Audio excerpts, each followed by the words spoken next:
the Daddy Mohbad Esipada, welcome back, Mr. Loba, welcome back. Yes, So the question I was asking you, Mr. Loba, was were you aware that the autopsy was ready? You said you weren't aware that you found that at the inquest, this last week inquest. Now, grieve,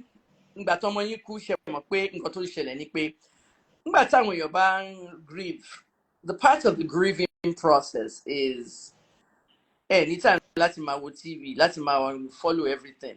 And you go through Ọlọ́run má jẹ́ ká sin ọmọ o, Ọlọ́run má jẹ́ ká grieve o, but èmi ò lè deal pẹ̀lú ẹ̀ o.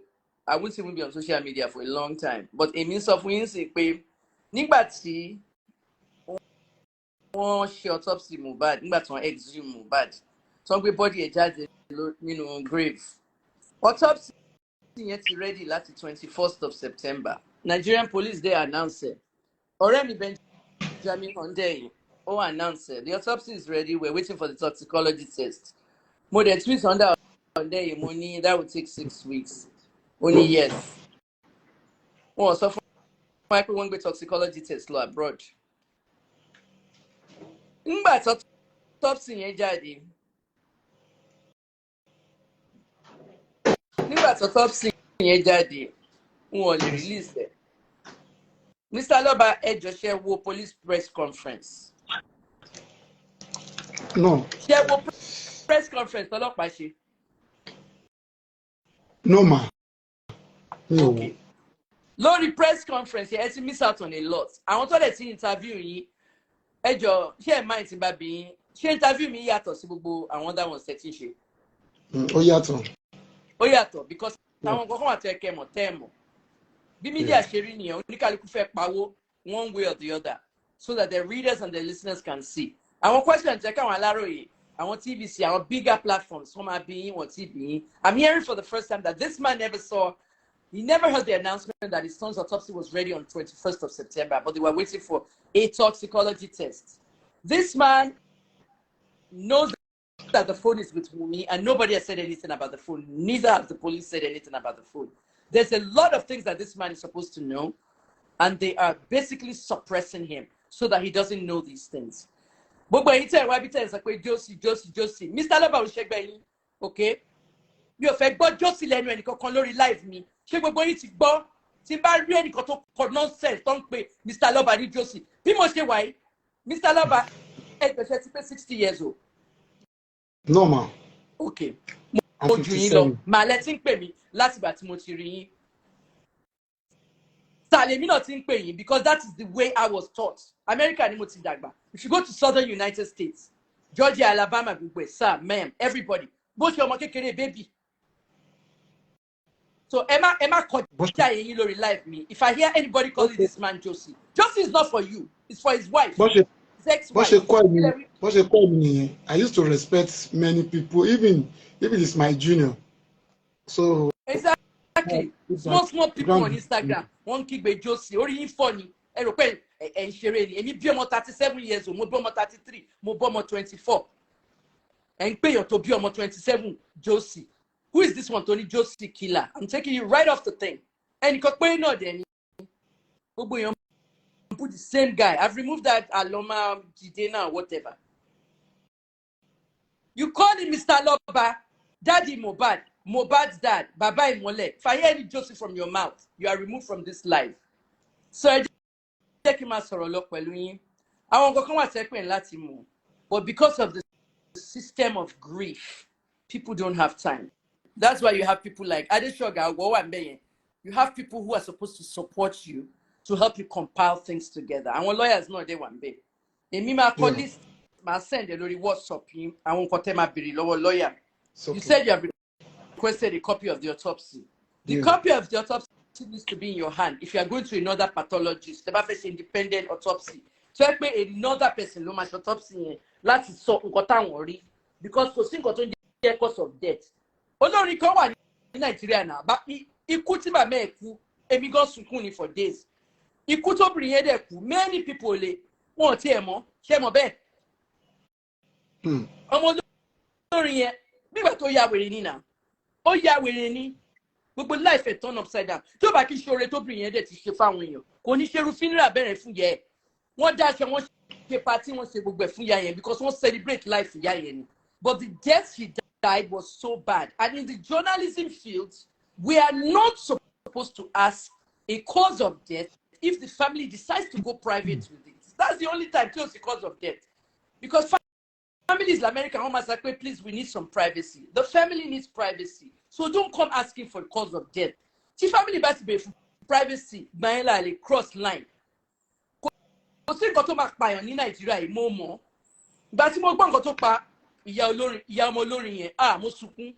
was a tragic death. Baba mohbad, Wizkid. Wizkid. Tragic, sad.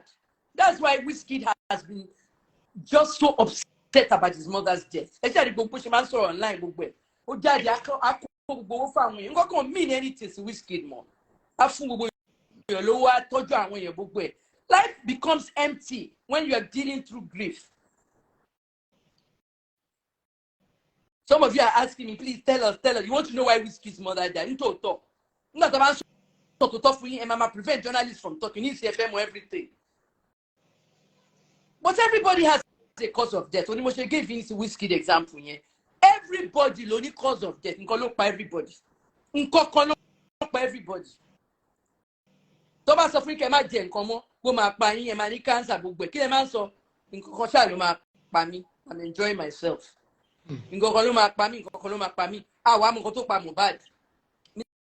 Mr. Loba, next question for you. Okay. Your ex-wife, Abosede, she said that at one time she said that you are not the biological father for Mohbad. Kí ló dé tó ṣe sọ̀rọ̀ ọ̀rọ̀ bẹ́ẹ̀ yẹn? I'm not in the right position to answer that question. Okay, no problem. The way I'm looking at it, they want to hide something. There is something they want to hide. Because there was a time that he cried out, go and bury my son, he's coming on the midnight, so Liam is unable to sleep. If Mohbad wants to come alive, I'm sure he will come and visit me. In dream, because you know the kind of something I have in mind for my son. Because the the love to me. So, what you want to hide? You will to bury it. To fake me, daddy, no shame mistake with daddy. I'm the father of Mohbad. Along for me near on along that for me. So, if you talk about Baba to bad look only so the you just sit away mini baba eje ko wa claim me. I wish I comment to be funding. So, I've done my own private DNA test. So on ta lórí ẹ ni. So báyìí mo ti lọ bury ẹ. Ohun tí wọ́n fẹ́ ṣe ni wípé tó bá fẹ́ ṣe DNA ti baby yẹn, wọ́n ò ní sọ pé èmi ni the right person. Wọ́n lè dàrú. But Ọlọ́run tó ní agbára ó fi oyin yẹn sí mi lórí pé I must not bury him until when the DNA is done. So mi ò lè postpone ìjà tó wà lọ́wọ́ yìí. We have to fight the fight now. Why am I postponing? Ṣé kí n dúró dọdún mẹ́wàá ni? Kí bó nǹkan ti bàjẹ́? Kán ṣe wàá gbọmọ lọ́wọ́ mi. Ọmọ tó kẹtàn, bẹ́ẹ̀ mi fún wọn tó kẹtàn nídìílé wa. Hello ma. Mr. Loba, mo ní question kan fún yín. Yes ma. Ṣé rí question tí mo fẹ́ béèrè lọ́wọ́ yín sìn? Question yìí wà very delicate. Mo dẹ̀ máa bí yín because bí mi ṣe máa ń béèrè question yẹn. Bí mo ṣe face omi ṣore nìyẹn tí mo sọ fún pé ó fẹ́ run for governor Osun State. Ta ló pa Bọ́lá Ìgè, governor state tèmi. That's how you do an interview when you get direct answers. Question tí máa béèrè lọ́wọ́ yín. Tó bá fẹ́ DNA fẹ́yàn, ṣé mo bó ṣe máa ń gba DNA? Ẹ kàn sọ fún mi, ṣé mo abẹ́ mọ̀? Ṣé mo bó ṣe máa ń ṣe DNA test? Ṣé mo abẹ́ mọ̀? Mo mọ bó ṣe ṣe mà. Báwo lẹ ṣe mọ̀ bó ṣe ń gba DNA? Wọ́n máa gba sample lára baby yẹn. Láti bo. Wọ́n lè mú itọ́ ẹnu ẹ̀. Yes. So wọ́n á dẹ̀ lọ wo ti body tó wà nílẹ̀. So according to wọ́n lè yọ eyín ẹ̀ kan fi ṣe test pẹ̀lú ẹ̀. So tó bá ti match ọmọ ẹ̀ ní tí ò bá dẹ̀ match kì í ṣe ọmọ ẹ̀. Ṣé mo any other ways tó fi máa ń gba DNA? I don't. Okay. Because mohbad. Daddy Mohbad, ọ̀nà púpọ̀ náà ṣe ń ṣe DNA. Technology ló máa ń jẹ́ kí nǹkan improve. Nígbà tá a bá get into trouble pẹ̀lú ọlọ́pàá tó gbé wa dé police station. Okay. Èmi ti get into trouble l'Amẹ́ríkà nígbà tí mo bẹ̀rẹ̀ sí drive. Mo speed ọlọ́pàá dẹ̀ dá mi dúró. Ó fún mi ticket mo dẹ̀ ní mi ò gbà lọ́wọ́ ẹ̀. Tẹ́ ẹ bá gba ticket lọ́wọ́ ọlọ́pàá, wọ́n máa gbé yín lọ jail. Tẹ́ bá ra ticket, ẹ lè lọ fight yẹn court. Wọ́n gbé mi lọ jail, police station jail. Mo dẹ̀ wá ń bẹ̀ for 1 hour. Commissioner dẹ̀ dé, commissioner ni judge yẹn ló máa sọ bóyá o máa lọ́lé. Mo dẹ̀ ní I wasn't speeding, I was going to pick my mother at the airport. She's coming from Africa. Commissioner dẹ̀ fún mi ní $100 bill, ó ní kí n máa lọ. Nígbà tí mo dé police station yẹn, wọ́n máa ń tẹ̀ka ìrìn ní police station. Ǹjẹ́ rántí old days tó máa gbé ìka yín sínú kinní kan tó pọ́pù, àwọn àtẹ̀ wọ́n sì máa ń tẹ̀ka nìyẹn ní police station. Fingerprint, gbogbo criminals ló láti ṣe àbí anybody arrested. Today wọn kì í tẹ̀ka pọ́pù wọn. Wàá kàn gbọ́wọ́ ẹ̀ sórí kinní yẹn ni ó dẹ̀ máa scan fingerprints ẹ̀. Ṣé bẹ́ẹ̀ ti lọ gba driver license rí? Yeah. Ẹ ti lọ gba driver license, ẹ ti lọ gba passport, FRSC, passport, biometrics. No, driver license. Okay, biometrics ló ń pè sí. Ẹ ní gbogbo purple ink lọ́wọ́ yín, ẹ kàn gbọ́wọ́ sí i. Láyé ìgbà kan, DNA used to be, okay, ẹ jẹ́ ká gbẹ̀jẹ̀. Ẹ jẹ́ ká gbarun. Nígbà tí mo wà ní, bó ni mo wà náà, ìgbà tí mo wà ní Baltimore, kí n tó move lọ sí Atlanta. Drug test, inú la ti ń ṣe drug test. Ní 1995, irun la fi ń gba drug test. Wọ́n lè ṣe DNA, wọ́n lè gbẹ̀jẹ̀. Wọ́n lè gbẹ̀jẹ̀ ọmọ nínú oyún, èyí tí mo ní mo gbọ́ yẹn. Wọ́n lè gbẹ̀jẹ̀ ọmọ nínú oyún. Swab náà ń ṣe ń sìn, ìtọ̀, wọ́n á swab ẹnu èèyàn, òun náà fi ń ṣe jù sí. Wọ́n lè ṣe DNA onírun. Mo lọ́rẹ̀ẹ́ kan London ní ìsìn jẹ́ pé wọ́n àtọ́kọ̀ ẹ̀ ti break up. Ọmọ tán bí is 10 years old. Wọ́n á fẹ́ ṣe official DNA test. Ó refuse láti submit sample. Sísí yẹn wá ní òun ní sample irun ẹ̀. Wípé òun gé irun ẹ̀. Ẹ̀pẹ́ gbà mí àwọn obìnrin mi àbá àbí irun fọ́kọ wọn. Ó lò ní sample irun yẹn. Wọ́n dẹ̀ lọ ṣe DNA test pẹ̀lú irun yẹn. Òun ló lọ́mọ yẹn. So èèyàn ṣì lè ṣe DNA test onírun. Now, like you said, wọ́n lè yọ eyín Mohbad wọ́n fi ṣe DNA test gbogbo ẹ̀. Ta ló gẹrun Mohbad? Ṣé wọ́n ṣètò orí Mohbad ni so that wọn ò ní lè lo DNA test onírun? Nígbà tí mo gbọ́ pé ti ṣèbò orí Mohbad, èmi ò gbọ́ bí tó ti ṣèbò orí òkú o. Èmi ò bóyá tradition ilé yín ni o. No. There is nothing like that. In our family, as a Christian, there is nothing like that. I was surprised when I hear that they are playing the hair. You know, nígbà tá a gbé dé mob tí wọ́n reject ẹ̀. Cynthia, the wife, is there and he hold the doctor report. See, tó bá fún mi ní doctor report ni wọ́n máa gbà sí mob níjọ́ yẹn. But ó hold there. Àwọn no prepare òkú ẹ̀. She was there with Darosha. My son, my daughter is there also. Blessing. Because àwọn ló gbé òkú ẹ̀ wá síbi tó máa bury ẹ̀ sí. Even one of my brother tó jẹ́ younger one sí mi, ó wà níbẹ̀. Ó ló ka gbogbo àwọn tó wá because I can't witness it as a Yorùbá. Mi ò lè lajú rí opó sí yẹn, but mo kàn ń rí ní internet and mo dẹ̀ wá ń gbọ́ wípé ní ìgbà tí a lọ examine body ẹ̀ ní mob jí wọn tó wà, àwọn tí mo rán lọ ni wọ́n sọ pé kò sírun lórí ẹ̀. Bóyá àwọn àfáà ni o ló wá fáwọn orí ẹ̀ o, I don't know. Those are the areas tí mo fẹ́ kí àwọn tó wà nínú ilé yẹn, àwọn tó prepare òkú yẹn, kán fi tó mi létí pókè rí nǹkan tí a ṣe rèé. Gbàdébì kọ́kọ́ gbọ́. Rísì ta fi fá orí ẹ̀ ní. Gbàdébì kọ́kọ́ gbọ́, mo ní bóyá wọ́n fá orí ọmọ yẹn to avoid a DNA test so that they won't get a hair sample. But wọ́n pé other areas wà tá ti lè ṣe DNA test lára. That's what I thought. So, mi ò mọ̀ wọ́n fá orí ẹ̀ o. Later mo ṣe ń gbọ́ o. Àwọn tó wà ń bẹ̀ ló yẹ kó sọ fún mi o. gbogbo wọn ti dìkan náà o, wọ́n ti wà nínú ẹgbẹ́ òkùnkùn o, Ìdìkan wọ́n náà. ti dìmọ̀ Daddy mọ́ra wọn o, Mohbad. mi ò gbọ́ nǹkan kan mọ́ o, mi ò gbọ́ Mr. nǹkan kan Loba, mọ́ o. ẹjọ́, nígbà tí wọ́n ṣe autopsy yẹn, were you there? Yeah, my representative, I send my doctor there. But ẹ̀yin fúnra yín ò wà ń bẹ̀. Mi ò lè sí bẹ́ẹ̀, mi ò lè weakness ẹ̀ mà. I know you can't. It's difficult. Ẹjọ́, Mr. Loba, ṣé ẹ̀ ń tẹ ẹran lọ? Did she notice anything unusual? According to her, wọ́n ní wọ́n ṣe lójú òun dẹ̀ ti kúrò bẹ́ẹ̀, wọ́n dẹ̀ fún ní form ta fill pé in case ta bá need the body, so a lè lọ gbé. So I collect the form from her. So that's the only thing to sọ fún mi. And since then, ọmọ yẹn gan bá mi sọ̀rọ̀. And I don't know the reason. Now, any concern message sí mi láti Dubai, ẹni yẹn ń ṣe Nigerian.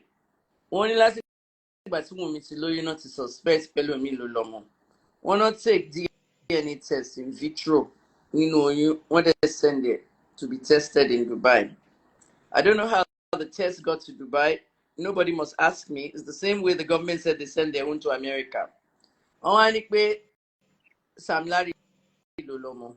Èmi bá tweet wípé Wunmi ṣé Sam Larry ló bímọ fún. Àwọn kan sọ pé Wunmi has slept with everybody in the house after the NDLE episode. One claim pé òun ló snitch. Wọ́n dẹ̀ sọ pé as a ritualistic thing, she has to have sex with everybody in the house. I don't know how true that is. Ẹ jọ̀ọ́ sharing nǹkan tí Sam Larry kọ padà sí mi. Àbí kí n sọ fún yín nǹkan tó sọ. Sam Larry kọ lórí Instagram story, èmi ló ń bá sọ̀rọ̀. Ó ní mọ́mì wo ló tún wà? Èmi ni mo dẹ̀ sọ. Mommy, I don't have any child with Wunmi o. I have my own children at home. Mo lọ́mọ tèmi o. Èmi kọ́ ni bàbá Liam o. Sam Larry kọ. Okay, àti gbọ́ ẹ̀ Sam Larry. Ẹ ká ṣe second DNA test now. Ẹ gbọ́dọ̀ release any funds to that woman. There's something about that woman and the DNA issue. I couldn't go further by saying ṣe gbé test kan lọ Dubai ṣe lè ṣe nìyẹn. Àti ilẹ̀ ni mo ti mọ̀ pé kínní ó wà around ọmọ yẹn. Now èmi wá gbọ́ pé nǹkan tó ti ẹ̀ ń jà ń pa yẹn ó ti ń wà nínú mọ́tò after the concert. They were fighting over the paternity. So I'm in the right track. Anybody wants to ask Mohbad's dad questions, should put it in the question field. Yemi Agunbiade, I want you to come in here. I want to ask you a question, sir, about the autopsy, because I saw your sister saying talo gun Mohbad lọ́rùn. Nígbà tí wọ́n parí autopsy Mohbad ní 21st of September, tán ló ti ready àwọn dúró de another thing. Mr. Loba, ṣé gbọ́ anything about àwọn journalists kan rí autopsy? Yes, sir. Did you hear about that? Mi ò gbọ́ nǹkan kan nípa wọn. Okay. Èmi pẹ̀lú àwọn journalists yẹn. Tẹ́nì kankan ti sọ fún pé laceration wà lọ́rùn Mohbad. Mi ò gbọ́ mi mọ tó ń jẹ́ bẹ́ẹ̀. Okay. First of all, kí n tó sọ nǹkan tó ń jẹ́ laceration fún yín. Mr. Loba, ṣé ti rí bọ́dì ọmọ yín? Mọ́mí, mi ò lè rí báyìí, but àwọn mẹ́rin tí mo ní kó lọ bá mi wò ó, mo padà rí ojú àwọn mẹ́rẹ̀ẹ̀rin yẹn. Mo ń rí nǹkan tí àwọn yẹn rí lójú wọn. Kò sígbà tí màá ní kó lọ bá mi wò ó. So ẹ tí really fojú yín rí, and these are things we don't do in Yoruba land. Ẹ tí fojú yín rí bọ́dì ọmọ yín láti ọ̀dọ̀ exhume. Àtọ̀, mo ti lọ visit ẹ̀ ní mob yẹn tó ẹ̀mẹ́ta. Mo kàn máa ní káwọn mẹ́rin lọ bá mi wò ó. Bẹ̀tí bá ti rí àwọn mẹ́rin yẹn, ojú wọn mo ti máa ń rí sign pé wọ́n ní laceration wà lọ́rùn Mohbad. Laceration náà ń pè ní pé wọ́n gúnyàn ní bíbá. Wọ́n stab àbèèyàn ní laceration wọ́n ló wà nínú ọrùn Mohbad. Sister yín tán jó tán lu agogo yẹn. She also said ta ló gún Mohbad. She said that. Was Mohbad stabbed by somebody? Was a fight in the house where somebody threw a bottle or a broken bottle? There are so many versions of what we're hearing here. But Mohbad's death was not ordinary. It's a cover-up. It's a homicide, and the police has mismanaged the case. Where in May 9th, police wọ́n reopen case wọ́n á pe Darosha wọ́n ní pé kó wá sọ̀rọ̀ nípa bóun ṣe ẹ̀ ń bá Mohbad ṣe gbọ́n pa ẹ̀yẹ sà. Èmi ni mo petition Darosha. Oh, ilé petition. Now, yeah, ìgbà tó máa bẹ̀rẹ̀ sí narrate another story. Wọ́n jẹ́ kó yé mi pé yes, ó ní wọ́n hack Instagram mi pé àdúrà ló lọ gbé Ọ̀sìnláyà. So they change the narrative. Now, and I said to the police, even tó bá jẹ́ pé ìyá mi ló pa mí lọ́mọ, kó face penalty. I don't want to listen to anybody because they have combined. I don't know the kind of secret something they have. There's nothing like leaking out. Nǹkan tó tiẹ̀ ṣe ní àmì ògbọ́n kankan. Ó pẹ̀lú nǹkan tó fọ́ mi lórí pé abáwọn ní 15 people ṣe máa wà nílé tí ò sẹ́ni tó sọ pé nǹkan báyìí ló ṣe ẹni. Now, wọ́n gbé ọmọ sórí ọ̀kadà. Almost 15 people ló ń feed. 15 people ló wà nílé ní gbogbo rẹ̀ mọ́ ẹni tó pa Mohbad. Yes. Wọ́n dẹ̀ mẹ́ni tó pa Mohbad. Wọ́n kò lè sẹ́ni tó lè sọ̀rọ̀ síta ta ló ẹ̀ ń bá wọn. If I didn't witness that day, tí n bá lọ kò sí ẹni tó máa gbọ́ nǹkan kan.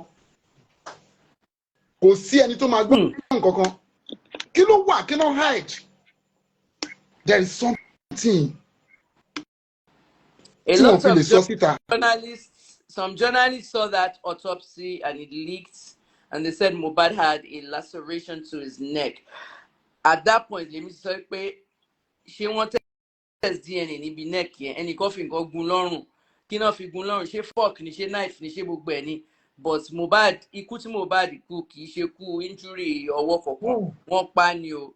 And if it was an accident, we need to know, because there are people who will commit accidents and they end up murdering somebody.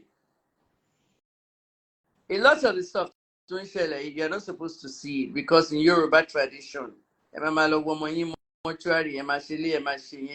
next move, you see LFSA independent autopsy for Mohbad. Yes. And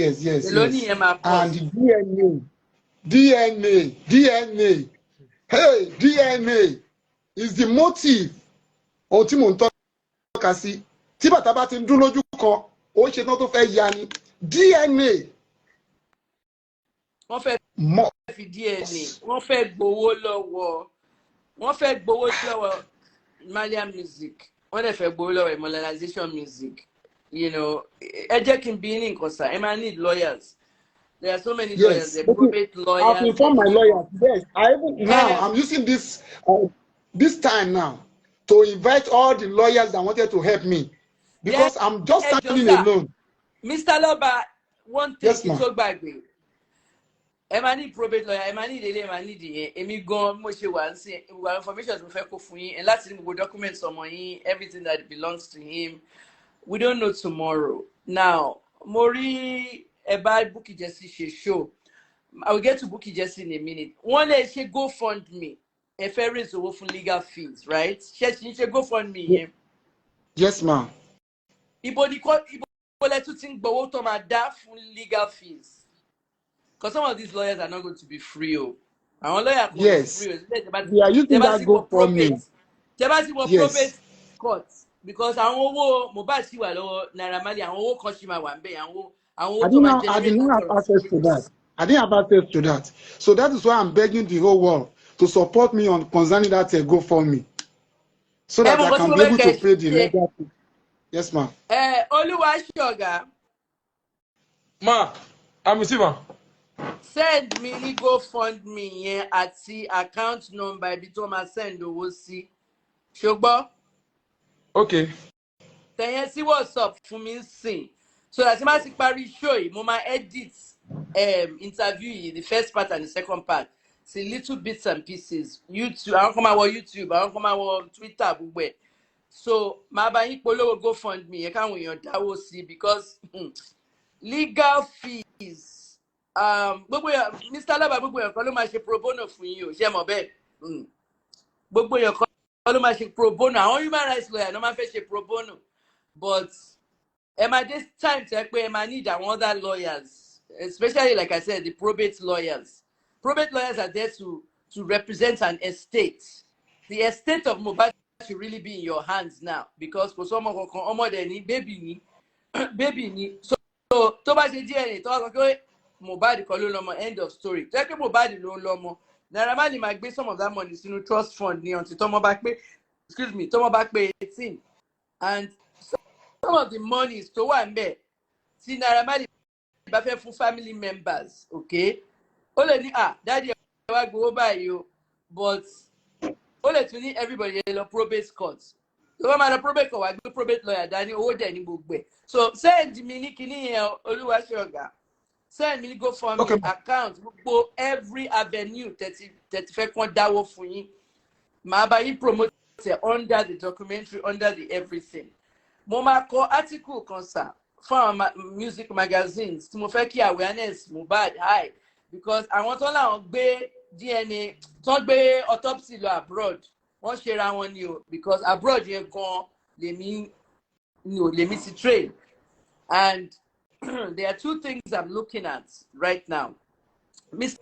Loba ṣe wọ́n pé tẹ́ bá lọ sí America tẹ́ bá lọ ṣe test l'America ìgbà míì wọn ò ní fún yín ní test yẹn because of privacy laws. So America need privacy laws. Ǹjẹ́ mọ̀ sá, ṣé ń gbọ́ mi? Mo gbọ́ yín. Mr. Aloba, America need privacy laws. In other words, kàn lè lọ sí lab kan l'America kẹ́ni, are you the one that did the Mohbad toxicology? We need to know your name, blah, blah, blah. Privacy laws wọn ò ní fún yín.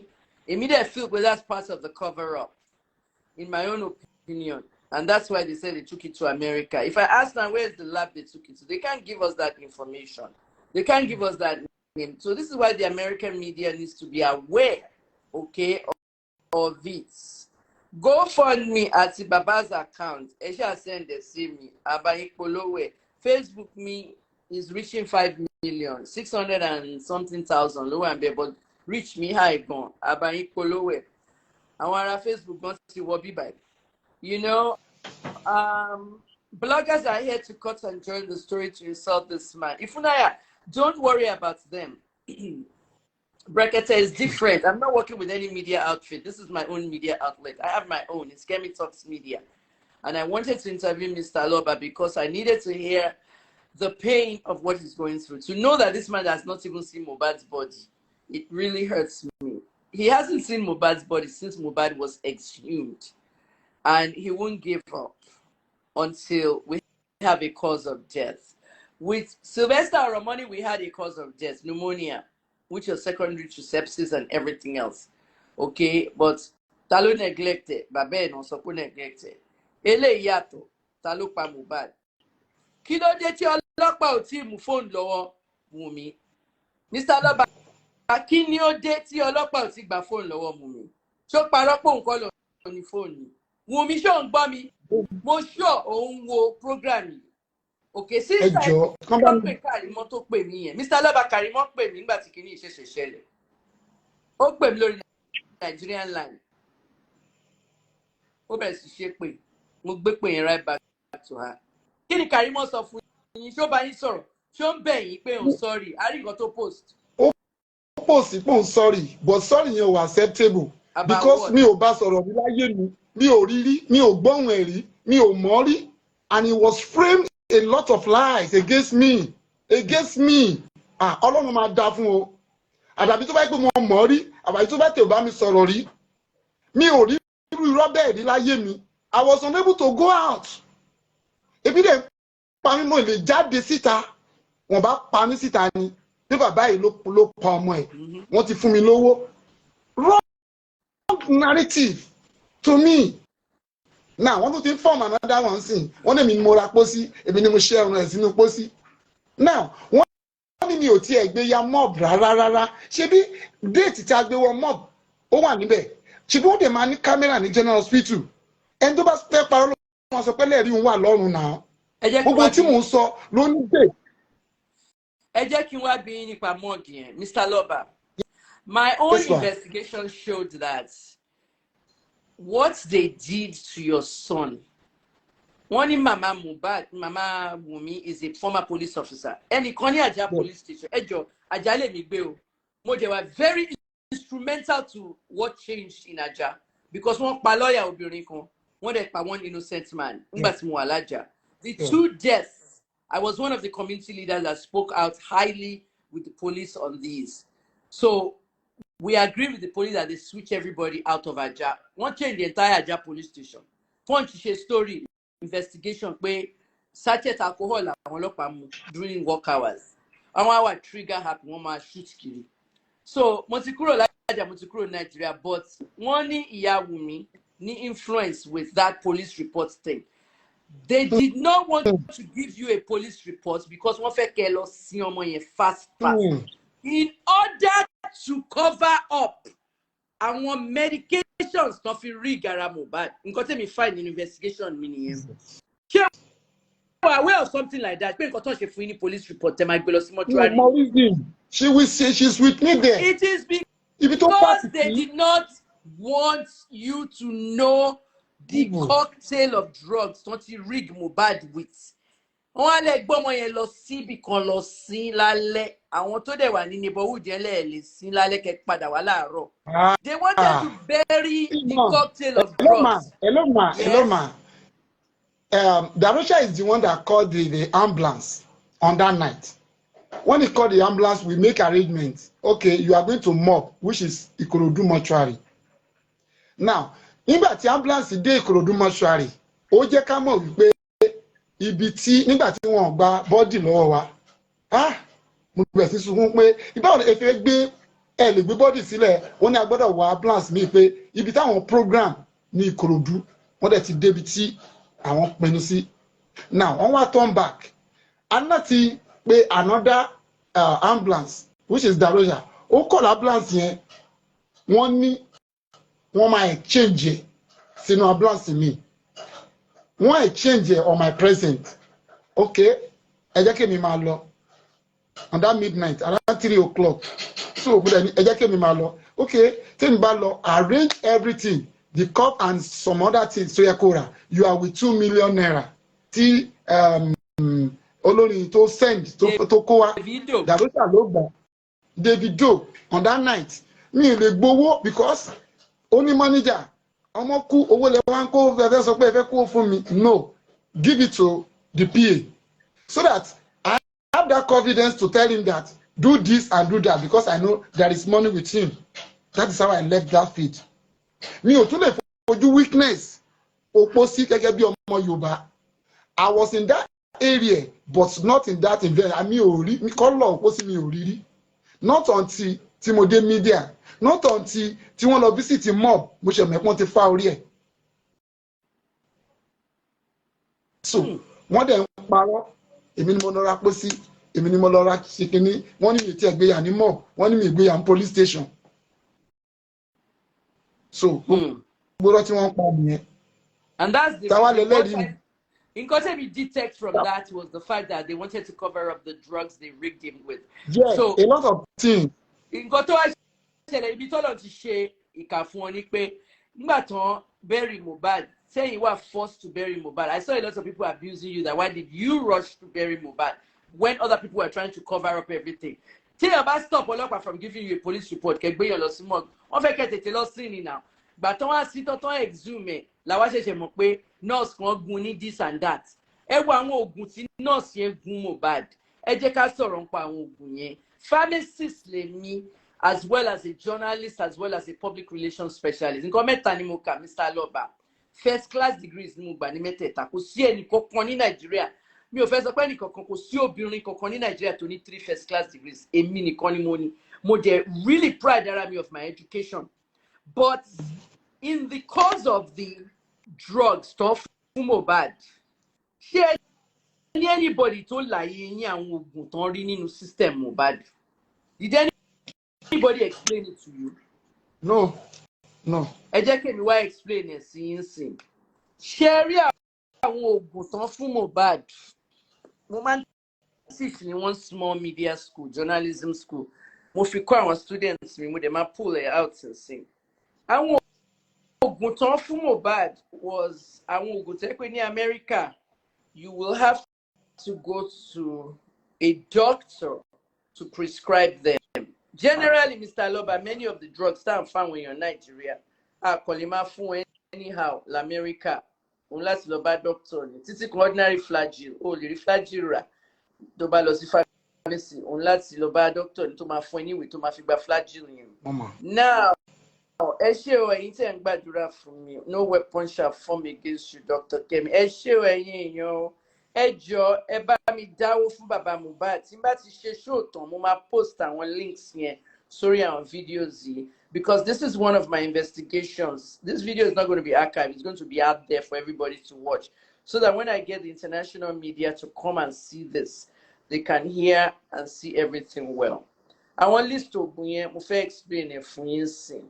Now, the situation we have here is that all around, okay, ejema binu mo check nǹkan lọ àwọn bloggers ti ya wèrè nsìn torí nǹkan tí mo sọ pa Junior Pope, who was on the TikTok before I came with Daddy Mohbad. Junior Pope did not drown, no.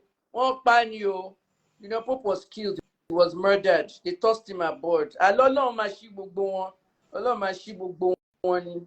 Now, àwọn oògùn tó fún mohbad, Mr. Loba Sherry, being a pharmacist of 35 years, I don't work in a drugstore anymore. American economy is in a drugstore, but me practice more, partly because of my age.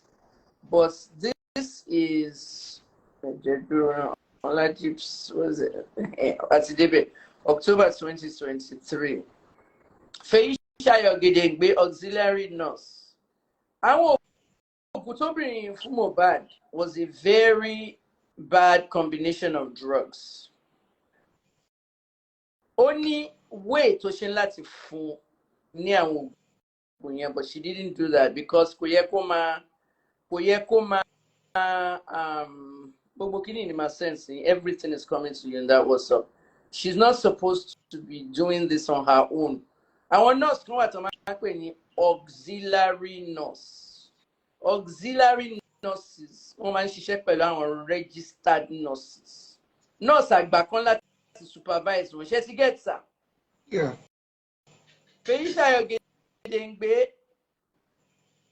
ó fún mohbad ní a combination of painkillers, antibiotics, tetanus injections and others. But the way to she administer oògùn was in a very dangerous and reckless way.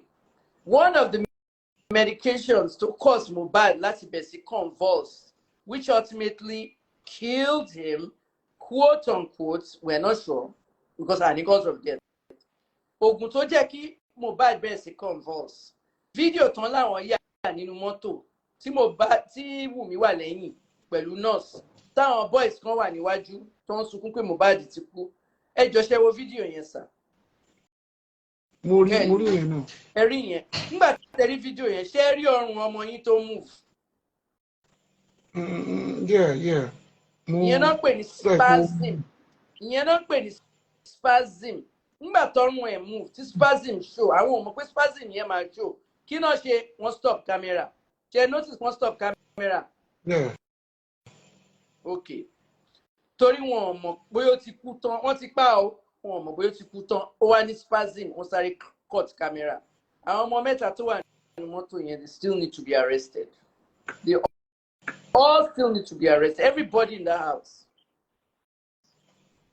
Mohbad was tipsy and hyperactive. He wanted to go into the crowd after the concert. Prime Boy tried to stop him and Mohbad smashed his hands into a Jeep window, bleeding profusely. He refused to go to the hospital. The bleeding continued. Nurse Fumi, Mohbad's nurse, was not available. So Ayobami spending called Nurse Feyi, an auxiliary nurse from Cotonou. The drug combination killed him. As a pharmacist, reports me yo, as a pharmacist, I looked at the pharmaceutical implications of this. Everybody is complicit. Why was Mohbad avoiding the hospital? The allegations of bullying, I analyzed 26 witnesses and videos, and they were interviewed by the police. Sam Larry and Naira Marley, if they bullied Mohbad, Mohbad filed a petition against them, asking them to come to the police station. Naira Marley and Sam Larry showed up at the police station, but Mohbad did not show up. So the case was closed. Mohbad probably did not show up because he was scared. Whatever the case is, after Mohbad died, people brought out that police petition and blamed the police for not doing anything. However, it's Mohbad that never showed up. Sam Larry and Naira Marley said they were out of the country and the police is looking for the cyber bully. There were threats to their lives and other charges. Naira's question on the death now makes sense. As to who lied, it was an ear infection. Mr. Lobasheri bati Naira Marley kọ sórí Twitter tó ní ta ló parọ́, ta ló sanwó fún Instablog wípé ear infection ni Mohbad ní. Cherry yẹn. Yeah, mo gbọ́ yín. Mo kàn gbọ́ yín. So now it's not an ear infection. That was a hand infection. The NDLEA is also being investigated by the police to see if they are complicit based on his video during the NDLEA arrest. Mr. Ogedengbe is still in custody, and the mistake she made was she worked on her own instead of being with the registered nurse. Wunmi approved of her. While Mr. Ogedengbe was given the injections of whatever the next drugs Mohbad was supposed to take, Mohbad began convulsing when he was injected with ceftriaxone. Ceftriaxone is a cephalosporin antibiotic, one of the strongest in the fields of infection. Mohbad reacted to the ceftriaxone and started convulsing. There was no epinephrine around. EpiPen is an injection that we carry around in America. They give it free to children going to camp because of insect bites, especially bees. Epinephrine would have stopped Mohbad from dying when he had the convulsions due to the reaction to the ceftriaxone. Gbogbo nǹkan tí mo kọ́ ní reports mi nìyí o. Àwọn tó máa jáde ní articles l'America nìyí o. Àwọn nǹkan tí máa sọ lórí Al Jazeera ní tí máa ti plan gbogbo àwọn appearances tá fẹ́ ṣe. Torí tí n bá pè yẹn láti wà rédíò bàbá Mohbad, mo fẹ́ gbé yín sórí Al Jazeera. Mo fẹ́ dá kéèsì sílẹ̀. Tó yẹ pé mo máa, the world wants to hear from you. The world must hear from you.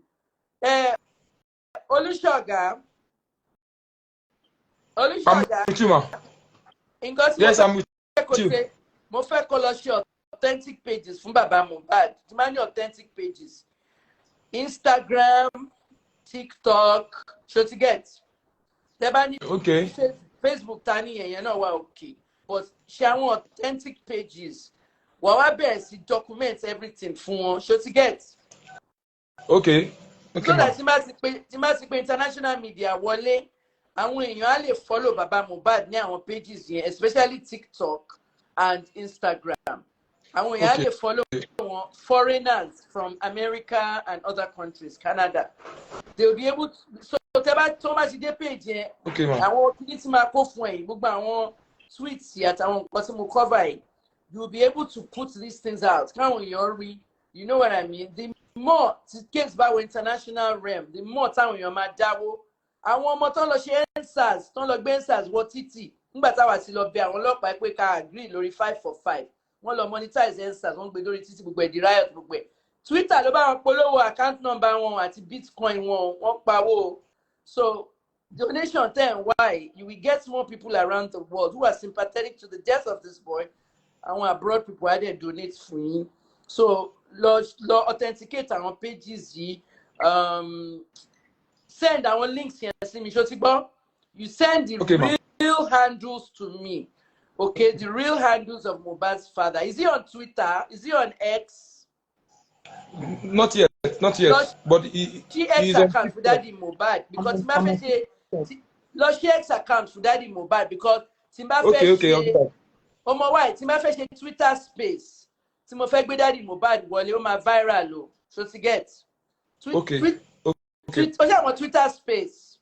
Yes, I know that. O ma viral o. Àwọn kan àti pé Twitter no ń gbé wọn jáde ní Twitter rí. Wọn like Instagram, wọn like ilé, wọn like ìyẹn. That kind of stuff. So, CP Owonha, a police commissioner that was trained in Israel, Nigeria, America, Europe, disappointed the case by retiring. It's a common practice for commissioner for police in Lagos State to suddenly retire in the middle of a high-profile case.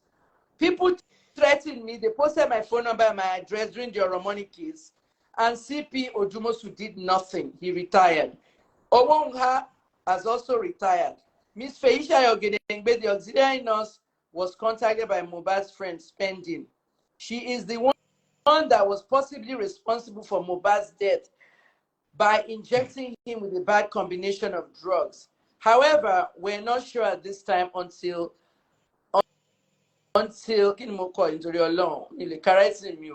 we're not sure at this time until the autopsy shows what came out in the toxicology. Prime Boy got into an altercation with Mohbad after the concert and passed out. And Nurse Faye had been administering a lot of drugs and it became a wrong combination of drugs. Okay. One form of Mohbad ni ogun kan ní ceftriaxone. Because Mohbad Daddy Mohbad, ceftriaxone antibiotic is powerful bàjẹ́. Ó react antibiotic yẹn, ó bẹ̀rẹ̀ sí ní spasms, ó bẹ̀rẹ̀ sí convulse.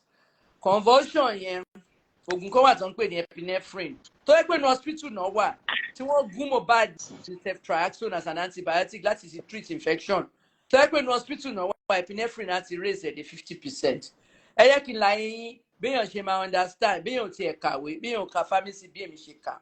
Mr. Loba, situation ọmọ yín is like an iPhone.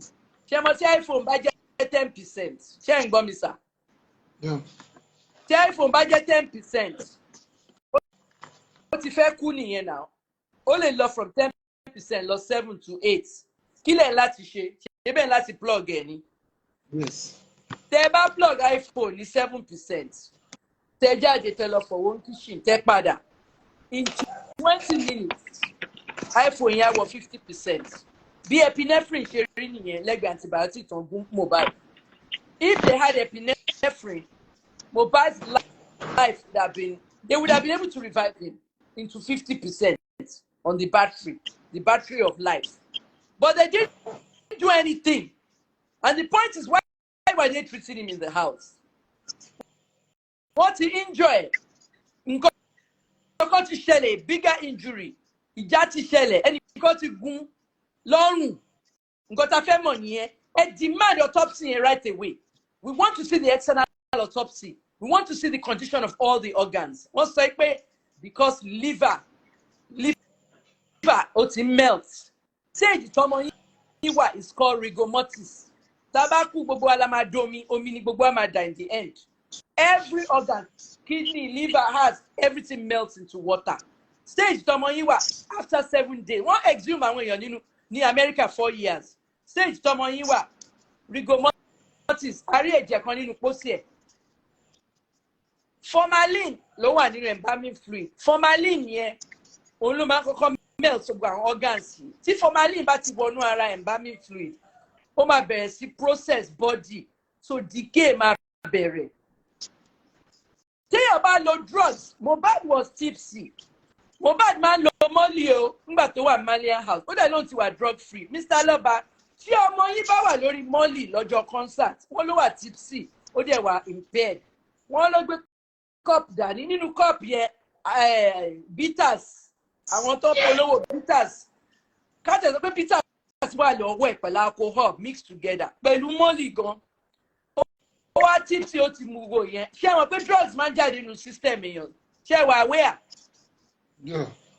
ìyẹn náà pè ní half-life drug half-life drug is the time half the time tí drug máa fi jáde nínú body so tí ọmọ yín bá rí yín ní Saturday tó máa lọ sí concert ní Sunday whatever tó bá mu ní concert yẹn nínú cup by late Sunday night early Monday morning kí ni a ti jáde nínú system ẹ̀. So you may not be able to detect that in the toxicology test. However, gbogbo prescription drugs turn off once you list it out. It take samples toxicology. It take blood and body fluids after 7 days. Lagos State government, then your scarf lórí ni. Lagos State government, ṣàánú èèyàn. Take blood and body fluids. And toxicology in America, it's cause of death. She residue on prescription drugs, so one mohbad. I saw all kinds of drugs. There was procaine, penicillin G. There was a numerous amount of antibiotics. They rigged mohbad with a cocktail of horrible drugs. It was one police report. If you can't believe mortuary, come proper autopsy. A rush from color bury omo. Investigative journalist. Rush baba yẹn láti lọ bury ọmọ. Why did the father rush him? Well, that's the reason. Somebody influenced that DPO. Coach DPO, you know what I'm saying? Somebody else there. Police will always support police. Nigerian police. This case is going international. That's all I'm going to say. The man is overwhelmed. Daddy mohbad, ma polówó àwọn kìnìyàn fún yín. Gbogbo àwọn account number yẹn ma post all over fún yín. Ẹ̀yin èèyàn ẹ dáwó fún Daddy mohbad kàn bá lè guess because they're going to need an independent autopsy. An independent autopsy and tó lè ṣe correct autopsy. Pathologist school Nigeria.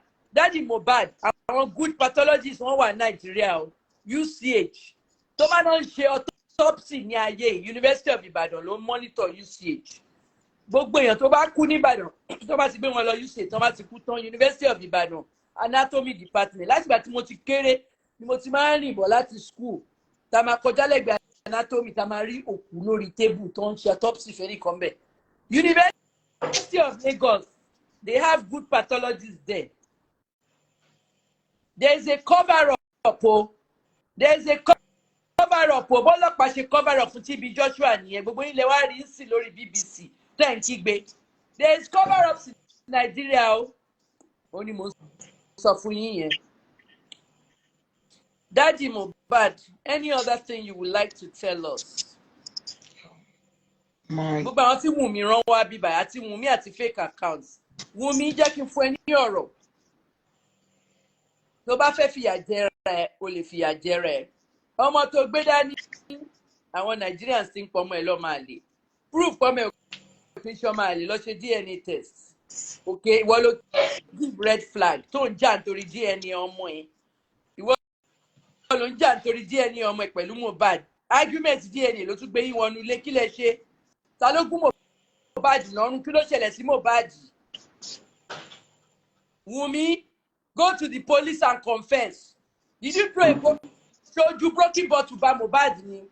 Was it an accident? Whatever happened, you want a witness to a interview. Ọlọ́pàá sọ fún mi pé mẹ́ta làwọn interview ẹ̀. Wọ́n náà wọ́n grill 3 times. They need to interview you more. They need to bring you in and you need to talk. Wunmi gbé phone mohbad fún bàbá mohbad.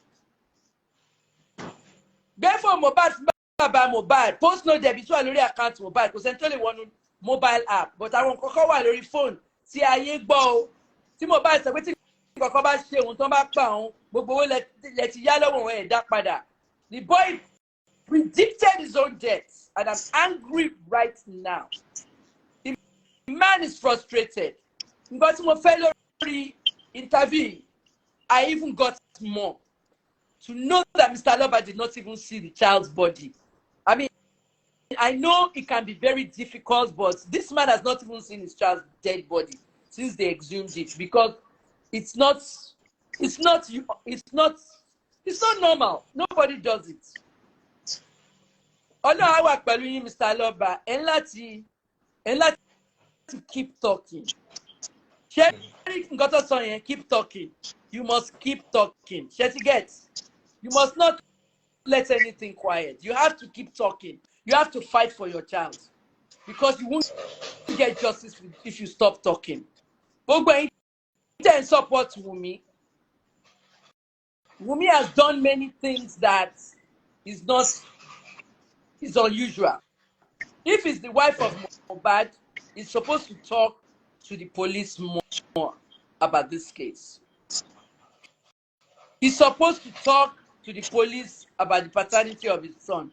The police didn't do their work well because Teba Shisha in that the Nigerian police ATB Wunmi nípa possible causes. Ṣẹ́gbọ́n nǹkan tí Wahab Shittu sọ. Daddy Mohbad, ṣẹ́gbọ́n nǹkan tí Wahab Shittu sọ níta courtroom. Yeah. From the minute the Falana to take case lọ́dọ̀ side àwọn Wunmi, mo ti sọ fún àwọn èèyàn, mo ní Falana is going to botch the case. But mo sọ fún àwọn èèyàn bó ṣe máa come out. Number one, only come ban journalists from inside the courtroom. Irú nonsense wo nìyẹn. Àwọn journalists náà dákẹ́, àbẹ́ ẹ̀ mọ̀. Mr. Aloba, wọ́n ní come ban journalists in the courtroom. Public wà ní courtroom pẹ̀lú phone àwọn video te journalists wà níta. And nobody went to the judge and protested this. Ẹ wo Ghana pass anti-gay law. President only will sign it because $3.8 billion in bọ̀ from Ghana. One journalist ó lọ sí Supreme Court Ghana ó lọ file against Parliament. Ipe anti-gay law is against human rights. Wọ́n dey put gbogbo on hold. One journalist nìyẹn o. Wọ́n ti ẹ̀ lọ find out who the person is. Kò tí ẹ̀ ṣe gay. Ó kàn decide láti lo the power of media. Nigerian journalists, shame on you. Tẹ́lẹ̀ kọ́kọ́ lè protest nǹkan tó ń ṣẹlẹ̀. Meanwhile, an excellent autopsy information leaked to some journalists, and I was one of them, that Mohbad has a line, a laceration. Bí ìgbà tó ń gun lọ́rùn. Nígbà tí yẹn wá ṣe tán, wọ́n wá lè gbé lọ hospital, wọ́n á treat ẹ̀ nílé, wọ́n á fọwọ́ yẹn cover up. Ẹ wá fún bàbá oníbàbá ní wàhálà. Mo ti sọ̀rọ̀ pa petition no matter and say Mohbad petition the police, it didn't come. Finally, kí n tó jẹ́ kẹ́ lọ Mr. Aloba, kí ni reason tí Wunmi ṣe petition ọlọ́pàá lórí yín? Mo kà lórí Sahara Reporter àti Mama Mohbad. Wọ́n ní ẹ̀yin rán àwọn èèyàn láti máa tẹ̀lé wọn, ẹ̀yin dẹ̀ fẹ́ pa wọ́n. Báwo lẹ ṣe máa explain yẹn sí wa? So for the people that don't understand Yoruba, Wunmi said Mohbad's father sent some, strange men. Same with the mother, Mohbad's mother. He has sent strange men to be following us. They want to kill me and Liam. They want to kill us. They want to. Daddy Mohbad, please explain. Yeah. So me, I'm not trying to kill anybody. At the same time, if they have the evidence, they should bring it out. There was a day that she called me. I was at the mountain then. Even I recorded her, the way she was talking to me, threatening me that, hey, if anything happened to Liam. So everybody hear that. So you can bring your own evidence so people to see whether I'm bullying. I love her. I love every one of them. But if they can come out and tell me this is what caused the death of Mohbad and do the DNA test, they're still my friend.